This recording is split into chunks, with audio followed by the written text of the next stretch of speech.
दोस्तों आज मैं आपके साथ शेयर करने वाला हूं अपना complete ownership experience Tata Tiago का। मैं ये गाड़ी लगभग 50,000 किलोमीटर चला चुका हूं और सबसे पहले मैं आपके साथ शुरुआत करूंगा इसका सर्विस एक्सपीरियंस, क्योंकि ज़्यादातर लोग में से ना आफ्टर सेल सर्विस पूछते हैं कि कैसी है।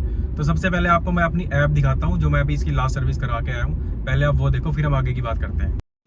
तो यहाँ पे आप देख सकते हो 12 अप्रैल को मैंने अपनी गाड़ी दी। 45,000 किलोमीटर की जो थी मेजर सर्विस थी, तो एएमसी थी, इसलिए इसकी वैल्यू कम नज़र आ रही है। उसके बाद मेरी गाड़ी वर्कशॉप में गई, कुछ मेरा क्लेम था। उसके बाद 19 को मेरे को गाड़ी मिली। फिर उस गाड़ी को लेके मैं 30 तारीख को फिर गया। फिर उस गाड़ी को लेके 15 तारीख को मैं फिर गया, और जिस प्रॉब्लम के लिए मैं 2 बार गया वो प्रॉब्लम मेरी रिजॉल्व नहीं हुई। वो प्रॉब्लम उसके बाद भी मेरी रही। फिर अल्टीमेटली थक हार के मैंने कहा भैया रहने दो, मैं ऐसे ही इस गाड़ी को चला लूँगा, क्योंकि जो है ना मैं थक गया हूँ तुम्हारे पास चक्कर लगा लगा के। तो दोस्तों ये तो था मेरा लास्ट सर्विस एक्सपीरियंस जो मैंने आपके साथ शेयर किया। बट कई बार क्या होता है ना, आप किसी और जगह से सर्विस कराते हो, मतलब किसी और सर्विस स्टेशन से सर्विस कराते हो, तो उसका जो एक्सपीरियंस होता है वो डिफरेंट होता है। तो मैंने बीच में एक बार किसी और जगह से भी सर्विस करवा के देखी थी, तो उसका भी एक्सपीरियंस मैंने आपके साथ शेयर किया था, जो वो भी बिल्कुल ठीक रहा नहीं था। तो सर्विस के मामले में सबसे ज़्यादा क्वेरीज मेरे को आती हैं, तो इसलिए सर्विस मैंने सबसे पहले ही आपको बता दी है कि अगर आपको सिर्फ सर्विस के बारे में पता करना है तो सर्विस तो इनकी अच्छी है नहीं, आफ्टर सेल सर्विस जिसको कहते हैं। तो अब मैंने आपके साथ ओवरऑल जो अपना ओनरशिप एक्सपीरियंस शेयर करना है, तो शुरुआत तो बाइंग एक्सपीरियंस ही होनी चाहिए। और हाँ, एक चीज़ मैं और करूंगा, हर चीज़ जो मैं आपके साथ शेयर करूंगा उसको मैं 10 में से मार्क्स देता जाऊंगा, सो दैट आपको एक क्लियर पिक्चर आपके माइंड में हो जाए हर चीज़ की, कि भाई क्या है और क्या नहीं है। तो सबसे पहले बात करते हैं बाइंग एक्सपीरियंस की। तो बाइंग एक्सपीरियंस का ऐसा है, जब मैं गाड़ी के बारे में पता करने गया था टियागो के बारे में, तो काफ़ी अच्छा एक्सपीरियंस रहा था। और अच्छा रहा था इसीलिए शायद मैंने टियागो ली, अदरवाइज मैं नहीं भी लेता, क्योंकि ज़्यादातर जो है जो लोगों के रिव्यू सुनने में आते हैं वो एक्सपीरियंस लोगों का अच्छा नहीं रहता। सेल्स एक्सपीरियंस भी अच्छा नहीं रहता, सर्विस एक्सपीरियंस भी अच्छा नहीं रहता, और प्रोडक्ट का तो रहता ही नहीं है। बट जो मेरे को वहाँ पे कॉन्फिडेंस मिला, जिस हिसाब से उन्होंने मेरे को ट्रीट किया, तो मेरे को लगा कि, और मैंने गाड़ी भी चला के देखी थी तो ठीक ही लगी थी उस टाइम। तो मेरे को थोड़ा सा मेरे को कमियां लगी थी, बट मैंने कहा चलो ठीक है, चल जाएगा काम इसके साथ। तो ओवरऑल जो है बाइंग एक्सपीरियंस अच्छा रहा था, इसलिए मैंने गाड़ी ली थी। तो अगर मेरे को 10 में से इसको मार्क्स देने हो, तो मैं 10 में से इसको 8 मार्क्स तो मैं इसको कम से कम दूंगा। अब हम दूसरी बात करते हैं जी। सबसे पहले गाड़ी चलाने के बारे में बात करते हैं, हैंडलिंग की बात करते हैं। तो गाड़ी की हैंडलिंग काफ़ी अच्छी है, गाड़ी का स्टीयरिंग बहुत स्मूथ है, और जैसे आप स्पीड पकड़ते हो तो काफ़ी टाइट भी हो जाता है, जिससे काफ़ी कॉन्फिडेंस आता है आपको गाड़ी चलाने में। हाईवे पे तो खासकर काफ़ी कॉन्फिडेंस आता है। गाड़ी में वेट बहुत ज़्यादा है, तो काफ़ी चिपक के चलती है गाड़ी। और अगर गाड़ी में बंदे ज़्यादा हैं, मान लो पूरे 5 बंदे हैं और सामान भी आपका है, उसके बाद तो आप जितनी मर्जी भगा लो, ये मेरा एक्सपीरियंस है। मतलब गाड़ी इतना चिपक जाती है रोड के साथ, आपको बहुत कॉन्फिडेंस आएगा गाड़ी चलाते हुए। उसके अलावा भी अगर आप सिंगल ड्रिवन है, मतलब आप अकेले गाड़ी ड्राइव करते हैं, तो भी 120-25 की स्पीड हाईवे पे ठीक ठाक है। उसके बाद जो थोड़ा सा है ना रिस्पांस, गाड़ी छोड़ने लग जाती है, क्योंकि वजन नहीं होता गाड़ी में, तो हवा की वजह से है गाड़ी थोड़ा सा उछलने लगती है, ऐसा लगता है भी गाड़ी जो है ना सड़क को छोड़ रही है। तो अगर स्टेयरिंग की मैं बात करूं, तो स्टेयरिंग काफ़ी अच्छा है, लाइट है, और स्पीड के साथ हैवी भी हो जाता है। तो मेरे हिसाब से काफ़ी अच्छा है। और अगर इसको 10 में से मेरे को स्टेयरिंग के लिए मार्क्स कुछ देने हो, तो 10 में से मैं इसको 9 मार्क्स दूंगा। तो अब हम बात करते हैं गाड़ी के सस्पेंशन की। गाड़ी का सस्पेंशन कैसा है? तो गाड़ी का सस्पेंशन ओवरऑल ठीक है, रादर ठीक नहीं है, मैं कहूँगा अच्छा ही है, क्योंकि काफ़ी बैलेंस्ड है, ना बहुत सॉफ्ट है और ना बहुत हार्ड है, जिसकी वजह से आपको शहर में भी काफ़ी अच्छा लगेगा चलाने में, और आपको जो है हाईवे पे भी काफ़ी अच्छा लगेगा चलाने में। ज़्यादा हार्ड ना होने की वजह से और ज़्यादा सॉफ्ट ना होने की वजह से काफ़ी बैलेंस्ड है, मैं तो ये बोलूँगा। तो दोनों ही तरह के टेरेंस पे, मतलब कि आप कह सकते हो दोनों ही तरह की सिचुएशंस में रहा था। आप चाहे शहर में चला रहे हो, चाहे आप हाईवे पे चला रहे हो, तो काफ़ी फायदेमंद है, काफ़ी अच्छे सस्पेंशन है इसके। कोई ऐसे मेरे को कोई प्रॉब्लम लगी नहीं सस्पेंशन के मामले में। तो अगर सस्पेंशन को भी मेरे को अगर नंबर देने हो 10 में से, मैं तो 10 में से इसको 9 नंबर जरूर दूंगा। उसके बाद करते हैं बात गियर शिफ्टिंग की। जैसा आप सभी को पता ही है कि मेरे पास टाटा टियागो AMT है। तो AMT के मामले में खासकर जो है ना गियर शिफ्टिंग बहुत एक इंपॉर्टेंट आप कह सकते हैं पॉइंट हो जाता है। ऑल्दो मैंने इसकी आप के साथ एक वीडियो जरूर शेयर करी है पूरी की पूरी, जिसमें मैंने गियर शिफ्टिंग के बारे में आपको बताया है। पर यहाँ मोटा मोटा मैं आपको रिव्यू दे देता हूँ कि अगर आप चलाओगे आराम से, तो गियर शिफ्टिंग काफ़ी ईजी है। मतलब ईजी कहने का मतलब कि काफ़ी सॉफ्ट है, आपको ज़्यादा झटके वगैरह महसूस नहीं होंगे, क्योंकि AMT में झटके महसूस होते हैं। तो AMT अगर आप चला रहे हो आराम से, मतलब सॉफ्ट पैडल दबा रहे हो, तो आपको इतना प्रॉब्लम नहीं आएगी। बट अगर आप जोर से पंजा दबा के चलाते हो, तो बहुत ज़्यादा आपको महसूस होने वाला है कि काफ़ी जोर से जो है झटके लग रहे हैं और गियर शिफ्ट हो रहे हैं। तीसरे गियर तक तो बहुत बुरा हाल होता है, उसके बाद चौथे और पांचवें फिर भी इतना महसूस नहीं होता। तो गियर शिफ्टिंग के अगर मुझको नंबर देने हो, क्योंकि हर बार ऐसा होता है ना कि आप आराम से ही नहीं चला सकते, कई बार आपको जोर से भी, मतलब पंजा दबा के भी चलाने की सिचुएशन आ जाती है, तो वहाँ पे बड़ी इरिटेशन होती है। तो गियर शिफ्टिंग के मामले में अगर मुझे नंबर देने हो इसको, तो मैं 10 में से इसको 6 ही मार्क्स दूंगा, उससे ज़्यादा तो मैं नहीं दे पाऊंगा। बाकी ये है कि अब जो टाटा टियागो आ रही है उसकी गियर शिफ्टिंग मैंने चला के देखी थी, काफ़ी मेरे वाली से काफ़ी स्मूथ है। तो आप अगर लेना चाह रहे तो आप एक बार टेस्ट ड्राइव जरूर करके देखना, आपको पता लग जाएगा फ़र्क। उसके बाद हम बात करते हैं सीट कंफर्ट की। तो सीट कंफर्ट के मामले में ऐसा है, मैंने काफ़ी लंबी लंबी जर्नीज भी गाड़ी में करी हैं, काफ़ी लंबी भी करी है, रादर 12 घंटे की आप कह सकते हो मैंने इसमें जर्नी करी है। और सीट कंफर्ट के मामले में गाड़ी एक नंबर है।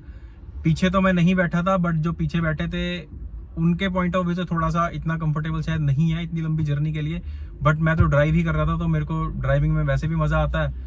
और गाड़ी की जो आगे वाली सीट्स हैं वो काफ़ी कंफर्टेबल है, मतलब आपको बहुत ज़्यादा थकान महसूस नहीं होगी। पीछे वाली सीट्स इतनी ज़्यादा कंफर्टेबल नहीं है, बहुत ज़्यादा लंबी जर्नी होगी, जैसे 12 घंटे तो खैर बहुत ज़्यादा हो गया, तो इतनी लंबी जर्नी के लिए नहीं है। पर हाँ, अगर आप 4, 5, 6 घंटे की आपकी जर्नी है तो पीछे वाले भी मेरे को नहीं लगता कोई इतना ज़्यादा उनको परेशानी होगी। काफ़ी कंफर्टेबल सीट्स है, कुशनिंग बहुत अच्छी है, ना ज़्यादा हार्ड है ना ज़्यादा सॉफ्ट है, और बिल्कुल बैलेंस चीज जैसे कहते हैं ना, इसको बहुत अच्छी कुशनिंग है। तो अगर सीट कंफर्ट के मामले में मेरे को मार्क्स देने होंगे तो मैं आगे वाली सीट्स को तो 10 में से 9 नंबर दूंगा। 1 नंबर मैं इसका काट रहा हूँ क्योंकि हेडरेस्ट की वजह से। हेडरेस्ट जो है ना टाटा टियागो का ऐसा है कि अगर आपको हेडरेस्ट करना है तो काफी अजीब सी सिचुएशन में आना पड़ता है, मतलब आपकी बॉडी की पोजीशन बहुत अजीब सी हो जाती है। अगर आप चलाओगे या आपके पास है तो आपको पता लगेगा, आप हेडरेस्ट करके देखना, अजीब सी आपको पोजीशन आनी पड़ती है। हेडरेस्ट काम के नहीं है, अगर हेडरेस्ट भी काम के होते तो मैं पूरे 10 में से 10 मार्क्स देता। और पीछे की सीट की अगर बात करूं तो अगेन, अगर आपकी 4, 5, 6 घंटे की जर्नी है तो आप 10 में से 9 नंबर ले सकते हो, बट अगर उससे ज्यादा है तो पीछे वाला हो सकता है शायद थोड़ा सा परेशान हो जाए।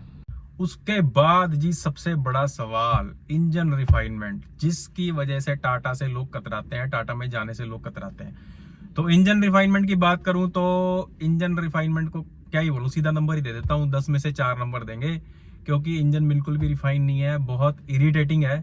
और इस इरिटेशन की वजह से मैंने क्या किया है वो भी मैं आपको वीडियो के एंड में बता दूंगा। आप हालांकि देख भी रहे होंगे कि मैं आपके साथ रिव्यू तो शेयर कर रहा हूँ, बट ये गाड़ी जिसमें मैं बैठा हूँ शायद ये टाटा टियागो नहीं है, डेफिनेटली ये टाटा टियागो नहीं है, कोई और गाड़ी है। कौन सी गाड़ी है वो भी मैं आपको बता दूंगा। तो इंजन रिफाइनमेंट के बारे में तो ज़्यादा बात करने की जरूरत ही नहीं है, सीधा 10 में से 4 नंबर मैंने इसको दिए, बात खत्म। फिर नेक्स्ट बात आ जाती है एसी की। नॉर्थ इंडिया में हम रह रहे हैं तो यहाँ पे एसी का तो बहुत मेजर रोल है, और मैं आपको बता दूं एसी इसका बहुत ज़्यादा इफेक्टिव है। मैंने तो कभी भी इसका जो है ना, जब मैं अकेले गाड़ी चलाता हूँ तो मैंने, आप लगा लो, इसका एसी कभी भी 24 से कम नहीं किया। ऑटोमेटिक एसी आता है, फुली ऑटोमेटिक, तो उसमें मैंने 24 से कम इसका कभी एसी किया नहीं। मतलब बहुत ही ज़्यादा एक्सट्रीम कभी मेरे को गर्मी में गाड़ी खड़ी रह गई हो या बहुत ज़्यादा धूप में खड़ी रह गई हो, बहुत ज़्यादा गर्मी है, तब मैंने इसको 23 या 22 पे किया होगा, उससे कम मैंने कभी किया ही नहीं। तो आप लगा लो कि काफ़ी एफिशिएंट है, मतलब मोस्ट ऑफ द टाइम तो मेरा एसी जो है वो 25 या 24 पे ही चला है, उससे कम मैंने कभी किया ही नहीं।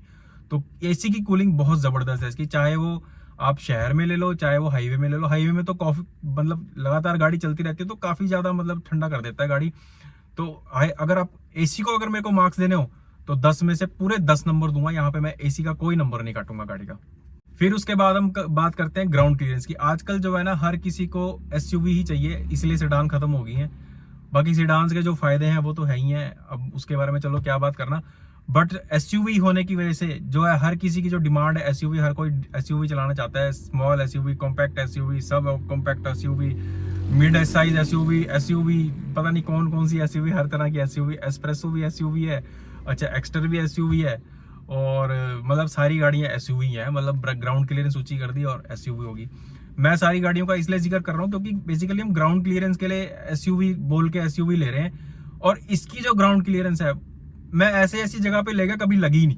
और जो रोड का बर्म है, अगर आप थोड़ा सा अंदाजा हो जाता है गाड़ी चलाते चलाते कि इसके ऊपर गाड़ी चली जाएगी कि नहीं, तो बहुत ज्यादा है तो ऑब्वियसली नहीं जाएगी वहां। तो कोई भी गाड़ी, खैर अगर बहुत ज्यादा बड़ी एसयूवी नहीं है आपके पास, मिड साइज भी है या छोटी भी है, तो वहां प्रॉब्लम आ सकती है। बट मैं अपनी टियागो की बात करूं तो जहां तक मेरे को लगता है कि कहीं मेरे को प्रॉब्लम आई नहीं, कभी लगी नहीं। मैंने मतलब 50,000 किलोमीटर गाड़ी चला ली है, मैं पहाड़ों में भी ले गया, उबड़ खबड़ रास्तों में भी ले गया, और पार्किंग भी मैं ऐसे साइड बम पे कभी लगा देता हूँ, तो कभी भी नहीं टच हुई गाड़ी, ना आगे से ना पीछे से। तो ग्राउंड क्लियरेंस के मामले में गाड़ी अच्छी है। डे टू डे लाइफ में मेरे को नहीं लगता कहीं गाड़ी नीचे टच होने वाली है। तो बहुत, अगर खाली ग्राउंड क्लियरेंस के लिए आपको गाड़ी लेनी है और आप देख रहे हो कि मेरे को ग्राउंड क्लियरेंस के लिए एसयूवी चाहिए, इतनी ज़्यादा आपकी रनिंग शहर में ही है, बहुत ज़्यादा ऑफ रोडिंग करनी नहीं है, ज़्यादातर लोग तो ऑफ रोडिंग करते नहीं है, तो मेरे हिसाब से जो है इसकी ग्राउंड क्लियरेंस जो है मोर देन सफिशिएंट है, आप इसको ले सकते हो। और ग्राउंड क्लियरेंस के मामले में भी अगर मेरे को इसको मार्क्स देने हो तो मैं इसको 10 आउट ऑफ 10 ही दूंगा, क्योंकि मेरे साथ जो है ग्राउंड क्लियरेंस के मामले में एक्सपीरियंस बहुत अच्छा रहा, कोई भी किसी तरह की कोई प्रॉब्लम नहीं आई। फिर उसके बाद हम बात करते हैं मेंटेनेंस कॉस्ट की। गाड़ी की मेंटेनेंस कॉस्ट क्या है। कोई भी गाड़ी हम लेते हैं तो जो मेंटेनेंस कॉस्ट है ना, वो बहुत बड़ा रोल प्ले करती है गाड़ी का डिसीजन लेने में, कौन सी गाड़ी आपको लेनी है या कौन सी नहीं लेनी। तो इसका जो मेंटेनेंस कॉस्ट है वो डिसेंट है। मैं ये नहीं कहूँगा कि बहुत ज़्यादा है और मैं ये भी नहीं कहूँगा कि बहुत कम है। और अगर आपको गाड़ी के बारे में जानकारी नहीं है कि सर्विस में क्या क्या होता है क्या नहीं होता, मैंने एक पहले वीडियो आपके साथ शेयर किया था, तो आपको वैसे ही करना है। आपको अपना मैनुअल चेक करना है, मैनुअल के अकॉर्डिंग ही आपको सर्विस करानी है और बेसिक जानकारी आपको होनी चाहिए। क्योंकि आपको मैं बता देता हूँ, टियागो की जो है वो दो तरह की सर्विस होती है। एक मेजर होती है जो 15,000 किलोमीटर्स पे होती है, एक माइनर होती है जो 7,500 किलोमीटर्स पे होती है। तो इन्होंने मेरे 7,500 किलोमीटर्स का भी एस्टिमेट जो है वो 8,000 पे बना दिया था। तो हाँ, इसलिए मैं आपको बोला कि जो है सर्विस एक्सपीरियंस बिल्कुल भी अच्छा नहीं है। 8,000 पे, उससे पहले की जो सर्विस हुई थी मेरी 15,000 वाली, उसमें ऑयल चेंज, ऑयल फिल्टर, जो भी कुछ होता है वो सब हुआ था। और जब उसके बाद मैं माइनर सर्विस के लिए गया तो उसके बाद उन्होंने फिर मेरे को 8,000 रुपये का एस्टिमेट दे दिया। मतलब अगर किसी आदमी को ना पता हो, या कई बार क्या होता है हम बोलते हैं जा भाई किसी को तू करवा के ले आ सर्विस, किसी बंदे को दे दिया आपने, किसी ड्राइवर को दे दिया किसी को, तो जो है ना वहाँ पे आपको काफ़ी नुकसान हो जाएगा। आपको जो है ध्यान रखना पड़ेगा। उसमें भी उन्होंने मेरा माइनर सर्विस में भी ऑयल चेंज भी लिख दिया, फिल्टर चेंज भी लिख दिया, सब कुछ लिख दिया। मतलब जो जो होना होता है सब कुछ लिख दिया उन्होंने। 8,000 रुपये का एस्टिमेट बना दिया। फिर जब मैंने उनको बोला भैया चेक तो करो, और उनको पता होना चाहिए कि माइनर सर्विस है, ये सब नहीं होना इसमें। कहते जी नहीं, पिछली बार तो आपको ऑयल चेंज नहीं हुआ। मैं कहा अच्छा, मेरे पास बिल दिखाऊं। फिर उसने देखा सिस्टम में, फिर ऐसे मतलब जैसे करते हैं ना, ऐसे ऐसे छुपाने लग जाता बंदा अपने आपको। फिर ऐसे करके उसने देखा, हाँ सर आपका तो जो है ना ऑयल तो चेंज हुआ है, इसमें फिल्टर भी चेंज हुआ। अच्छा आपकी तो माइनर सर्विस है। मैं कहा तो हाँ 7,500 में माइनर सर्विस ही होती है भाई। तो फिर उसने माइनर सर्विस के हिसाब से उसमें मेरे 700-800 रुपये मेरे उसमें लगे। कहाँ 7-8 हज़ार रुपये लग रहे थे और कहाँ 700-800 सर्विस लगे। तो मेंटेनेंस कॉस्ट वैसे ज़्यादा नहीं है आपकी। 5-6 हज़ार रुपये में जो है मेरी जो है 45,000 वाली जो सर्विस थी वो ऑलमोस्ट 5 या 6 हज़ार रुपये में हो गई थी, जिसमें ऑयल चेंज वगैरह सारे, ऑयल फिल्टर और व्हील बैलेंसिंग, अलाइनमेंट, सब कुछ मैंने कंपनी से ही करवाया था। तो मेरे हिसाब से ज़्यादा नहीं है और कम भी नहीं है अगर हम कंपेयर करें तो। ठीक है, तो अगर मेरे को मेंटेनेंस कॉस्ट को अगर इसमें नंबर देने हो तो 10 में से मैं दूंगा इसको 7.5, हाँ 7.5 या 8 के आसपास आप लगा सकते हो। इतने मार्क्स मैं इसको मेंटेनेंस कॉस्ट के मामले में दूंगा। और सबसे बड़ा सवाल जो इंडियंस का रहता है, हम लोगों का रहता है कि देती कितना है माइलेज। तो माइलेज के ऊपर भी मैंने कंप्लीट वीडियोस बना रखे हैं और मैं आपको यहाँ पे शॉर्ट में बता देता हूँ। अगर आप चलाओगे इसको प्यार से, विदाउट एसी शहर में चलाओगे, बिल्कुल लाइट पंजे के हिसाब से चलाओगे, तो आप 15 की माइलेज भी निकाल सकते हो, 16 की माइलेज भी निकाल सकते हो। AMT की मैं बात कर रहा हूँ। बट अगर आपको थोड़ा सा झूझा करके चलाने की आदत है, थोड़ा सा पंजा दबा के चलाने की आदत है, तो माइलेज ड्रास्टिकली गिरती भी है फिर इसकी। अगर आप पंजा दबा के चला रहे हो और एसी नहीं चल रहा है तो फिर आपकी 13 के आसपास आ जाएगी, और वहीं आपका एसी चल रहा है और आप पंजा दबा के चला रहे हो तो कितनी भी कम जा सकती है। कम से कितनी भी, तो मैं क्यों बोल रहा हूँ, खैर कितनी भी नहीं, मेरी 10 तक गई है जितना मैंने चलाई है। अगर मैं बहुत ज़्यादा पंजा दबा के चलाता हूँ 10 से कम तो कभी गई नहीं है। और अगर रूटीन की बात करूँ तो 13 के आसपास जो है माइलेज आ जाती है, जिस हिसाब से मेरी ड्राइविंग है। ड्राइविंग के ऊपर बहुत डिपेंड करता है माइलेज का किसी भी गाड़ी का। तो इसका मैं आपको बता रहा हूँ, अगर आप आराम से चलाएंगे, एसी के साथ चलाएंगे, तो आपको 13.5-14 की माइलेज ये दे देगी। थोड़ा सा पंजा दबा के चलाएंगे तो 12 के आसपास चलाएगी, और ज़्यादा पंजा दबा के चलाओगे एसी में तो 10 के आसपास। 10 से कम मेरी कभी नहीं गई। और ज़्यादा की बात करें कितनी ज़्यादा से ज़्यादा दे सकती है, तो बहुत प्यार से चलाने पे एसी में मैंने 15.5 और 16 की भी निकाली है। विद इन सिटी की मैं बात कर रहा हूँ। और अगर आप हाईवे पे हो और आप 90 की स्पीड पे जा रहे हो तो आप 20 की माइलेज बड़े आराम से निकाल सकते हो, अनटिल और अनलेस बहुत ज़्यादा आप एकदम से एक्सेलरेट नहीं कर रहे और एकदम से ब्रेक नहीं मार रहे हो। तो 90 की स्पीड पे अगर आप 80-90 पे चल रहे हो तो बहुत आराम से 20 की माइलेज दे देगी हाईवे पे, विद एसी की मैं बात कर रहा हूँ। तो अगर मेरे को इसमें माइलेज में अगर मेरे को इसको मार्क्स देने हो तो देखो, माइलेज के ऊपर मार्क्स देने का कोई ऐसा बनता नहीं, क्योंकि आपकी ड्राइविंग के ऊपर डिपेंड करता है और जिस सेगमेंट की ये गाड़ी है उस हिसाब से मेरे को लगता है माइलेज इसकी ठीक ही है। जिस हिसाब से आप चला रहे हो तो 10 में से 9 नंबर मैं इसको दूंगा माइलेज के मामले में। मेरे हिसाब से कोई प्रॉब्लम नहीं है। उसके बाद हम बात करते हैं जी हेडलाइट परफॉर्मेंस की। तो अगर आपकी ड्राइविंग है शहर के अंदर तो आपको कभी किसी तरह की प्रॉब्लम नहीं आएगी। हेडलाइट का थ्रो काफ़ी अच्छा है, मेरे हिसाब से काफ़ी अच्छा है, क्योंकि प्रोजेक्टर इसमें हेडलैम्प्स आते हैं तो कोई ऐसा दिक्कत नहीं है। बट अगर आप हाईवे पे जाओगे और ज़्यादा तेज चलाओगे तो थोड़ी सी आपको हो सकता है यहाँ पे प्रॉब्लम महसूस हो। बाकी अदरवाइज मेरे हिसाब से सफिशिएंट है। कोई जो सेगमेंट है, सेगमेंट के हिसाब से सफिशिएंट है। क्योंकि आजकल क्या होता है ना, हम सामने वाली गाड़ी को देखते हैं, लोग अपग्रेड करा लेते हैं। सामने वाली चाहे गाड़ी छोटी ही हो, उसकी अपग्रेड करी हुई है तो हमें लगता है यार इसकी लाइट बहुत ज़्यादा, अपनी कम लगने लग जाती है।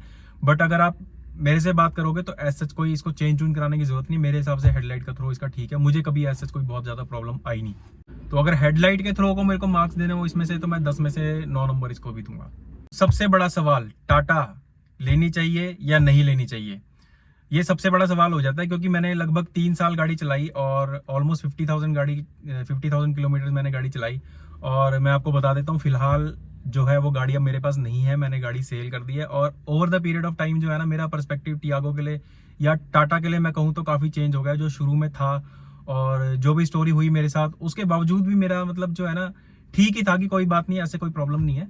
बट 50,000 किलोमीटर चलाने के बाद ना मेरे को ऐसा हो गया कि नहीं, टाटा नहीं। क्योंकि हम जब भी किसी से बात करते हैं ना टाटा, तो आप किसी से बात करोगे टाटा बोलेंगे, टाटा वो टाटा नहीं रही जो आज से 10 या 15 साल पहले हुआ करती थी। तो भैया कोई भी कंपनी जो आज से 10-15 साल पहले हुआ करती थी वो नहीं रही है। सारी कंपनियां अपनी R&D करती रहती हैं, टाटा भी कर रही है। बट जब आप कंपेयर करोगे इसको Hyundai से और जो है मारुति से, खासकर छोटी गाड़ियों की मैं बात कर रहा हूँ, तो टाटा अभी भी बहुत पीछे है। सैडली मेरे को कहना पड़ रहा है, पर है अभी भी बहुत पीछे है काफ़ी चीज़ों में। मैंने जब टाटा ली थी तो मैंने और गाड़ियां भी चला के देखी थी, बट मैंने टाटा ली थी कहीं ना कहीं मेरे को सेफ्टी पॉइंट ऑफ व्यू से मैंने गाड़ी ली थी, क्योंकि गाड़ी सेगमेंट में सबसे ज़्यादा सेफ टियागो ही थी, तो इसलिए मैंने ली थी। बट अब मैं देखता हूँ कि सिर्फ सेफ्टी ही नहीं, और भी बहुत ज़्यादा चीज़ें हैं। अगर आपको टियागो 4 स्टार है और आपको 3 स्टार गाड़ी मिल रही है जिसमें बाकी सारी चीज़ें हैं, तो मेरे हिसाब से उस गाड़ी पे आप जा सकते हो। थोड़ा सा आप सेफ्टी पे कॉम्प्रोमाइज कर सकते हो और बाकी आपको सारी चीजें मिल जाएंगी। क्योंकि एक मेंटल पीस भी चाहिए आपको गाड़ी के, सिर्फ सेफ्टी ही नहीं है। क्योंकि कई सारी चीजें जब आप गाड़ी लेते हो तो एक ही चीज से तो गाड़ी चलती नहीं है, बहुत सारी चीजें जो आपको देखनी पड़ती हैं। जब हम ओवरऑल, अब मेरे को समझ आ गया है कि जब ओवरऑल आप इसको एक पैकेज की तरह देखोगे तो सेफ्टी एक नो डाउट एक बहुत बड़ा प्लस है इसके लिए। बट जब हम सारी चीजों को कंबाइन करके देखते हैं तो कई चीजों में जो है वो टियागो पीछे रह जाती है। और मेरे ख्याल से अगर हम कंपेयर करेंगे किसी भी जनरेशन को, अब जो BS6 फेज 2 भी आ चुका है, उसको भी अगर आप दूसरी गाड़ियों से कंपेयर करोगे तो डेफिनेटली सेफ्टी के ही मामले में गाड़ी ऐसी होगी जो सबसे आगे आपको पाएगी। बाकी आप चीज़ों को अगर शेयर करोगे तो कंपेयर करोगे तो हो सकता है कि आप बाकी गाड़ियां आपको जो है थोड़ा सा आगे लगे। मेरा पर्सपेक्टिव काफ़ी चेंज हुआ है। लोगों ने मेरे से पहले पूछा था कि टियागो लेनी चाहिए कि नहीं लेनी चाहिए, शायद मैंने कभी बोला भी हो कि टियागो लेनी चाहिए, बट वो डिपेंड करता है कि आपकी सिचुएशन कैसी है। तो अब जो पहले जो मेरी रिक्वायरमेंट थी उससे मेरी थोड़ी सी रिक्वायरमेंट चेंज हो गई है, तो मैंने इसलिए अब टियागो मैंने बेच दी है। 50,000 किलोमीटर मैंने गाड़ी चलाई है और आपको पैसे भी बता देता हूँ मेरे को कितने मिले हैं। गाड़ी के मेरे को 4,85,000 रुपीज़ मिल गए हैं, जो कि अगर रीसेल की बात करें तो रीसेल पॉइंट ऑफ व्यू से काफ़ी अच्छी प्राइस है मेरे हिसाब से। बाकी आप बताना कि टियागो मैंने बेची है, 3 साल चलाई है, 50,000 किलोमीटर चलाई है, और बाकी सारा सर्विस हिस्ट्री भी उसकी है, क्या क्या गाड़ी के साथ हुआ क्या नहीं हुआ वो भी कंपनी के पास है। फिर भी उसके बाद जो है 4,85,000 की मेरी गाड़ी बिकी है। कोई उसमें प्रॉब्लम तो थी नहीं खैर ऐसा जो मैं इसको चला रहा था, बट उसकी कुछ जिन प्रॉब्लम्स की वजह से मैंने बेची वो मैं आपके साथ शेयर कर देता हूँ। एक तो इंजन की जो रिफाइनमेंट है वो बहुत मतलब बुरी है। मतलब क्या मैं परेशान हो गया था। मेरी ज़्यादा गाड़ी चलती है शहर में, तो शहर में चलने की वजह से क्या है कि बहुत ज़्यादा झटके लगते हैं पहले दूसरे गियर पे, और खासकर जब AC हो जो ऑन हो जाता है तब तो बहुत ही ज़्यादा प्रॉब्लम होती है।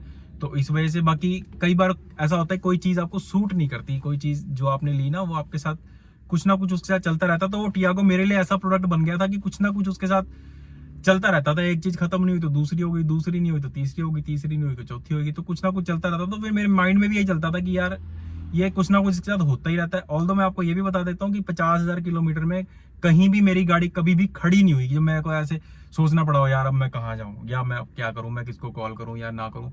ऐसा कभी कोई सिचुएशन नहीं आई। बट कुछ ना कुछ जो छोटी मोटी प्रॉब्लम, तो उससे ना इरिटेशन होती थी मेरे को, यार क्या मैं इसी के साथ लगा हूँ। जब पहला ही इंसिडेंट ऐसा हो गया था अपने साथ, तो फिर मेरे को लगा कि यार मेरे को लगता है शायद इसको मेरे को बेच देना चाहिए। थोड़ा सा रिक्वायरमेंट भी चेंज हो गई थी, थोड़ी सी बड़ी गाड़ी की रिक्वायरमेंट है हमारी, तो इसलिए भी मैंने गाड़ी बेची है।